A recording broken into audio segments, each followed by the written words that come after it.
Hi, this is Bipasha Basu and you're watching me on MissMalini.com.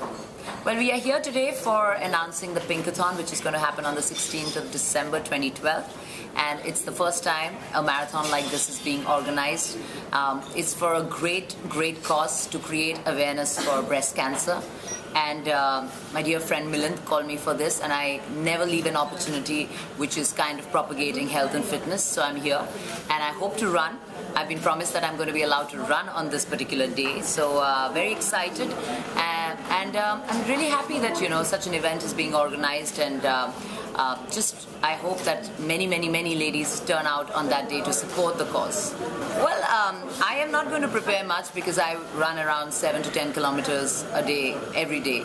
So I've been into fitness for the last 7 years. But definitely it's very important when you're running a marathon, you have the basic know-how, the basic technique. You should remember all those things. Well, all you eager ladies who want to participate in this marathon, the Pinkathon, you can register on pinkathon.co. Hi, I'm Devika Bhojwani and I'm really happy to be on Miss Malini. We're here today to discuss the Pinkathon, the 10K marathon that's being organized by Milind Somal and his group, especially to create awareness about breast cancer. I've been working with the cause of women's cancers for the last 10 years with the Women's Cancer Initiative in partnership with the Tata Memorial Hospital. And we've been doing a lot of work mainly to create awareness about early detection. And why is that? Because early detection can save your life. Now, the good thing about women's cancer, especially breast and cervical, is that you have tests like the mammogram or the pap smear that can pick up these cancers at a very early stage, just when they begin. And the idea of spreading this message is really important.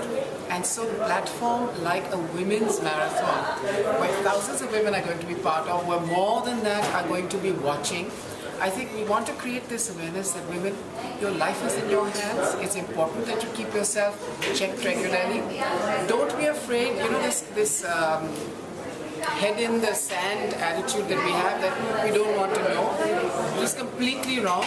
I think it's important, not only that you know it, that if it's there, you pick it up early, and it's very curable. So I'm really glad that we're part of this. I hope this will be an annual feature, and I hope many women who are watching, your friends, your relatives will all be part of the Pinkathon. It's 16th December 2012. That's just the first one. Many to come.